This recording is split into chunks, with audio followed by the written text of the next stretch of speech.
कैसे सब। आज हम बना रहे हैं सांस और दमे की दवाई। उसके लिए चाहिए आपको 100 ग्राम सूखा आंवला, 100 ग्राम सौंफ, 50 ग्राम खसखस और 50 ग्राम बहड़ा चीका, 50 ग्राम मुलायटी और 50 ग्राम अश्वगंधा। गाइस अब इन सबको पीसना।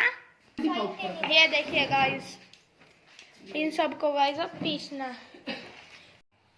ये देख गाइस हमने मुलायटी को तो इसने कूट के डाल दिया। अब इसमें डाल लिया बहड़ा चीका डालना गाइस। अब इसमें ये देखिए गाइस, अब इसमें डालना सूखा आंवला गाइस। अब इसमें डालनी है सौंफ गाइस। अब इसमें डालना खसखस,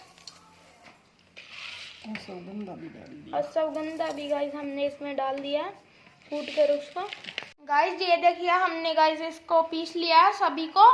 ये देखिए गाइस हमने इसको छान भी लिया गाइस। अब इसको रोज सुबह दूध के साथ लेना 1 चम्मच और खाली पेट लेना गाइस। और इसको लेने के बाद आपको 1 घंटे तक कुछ नहीं खाना है और रात को भी लेना है गाइस। आपको ये सोने से पहले लेना गाइस। अब इस मसाले को एक कांच के बर्तन में रखना है।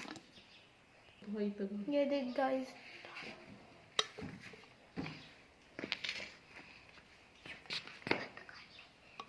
हमने इसको कांच के बर्तन में डाल लिया। ये देख गाइस। और गाइस ये चाहे कितना भी पुराना दमा और सांस हो उसको ठीक करता है 100%। वीडियो अच्छी हो तो गाइस लाइक और सब्सक्राइब भी कर देना। Thanks for watching.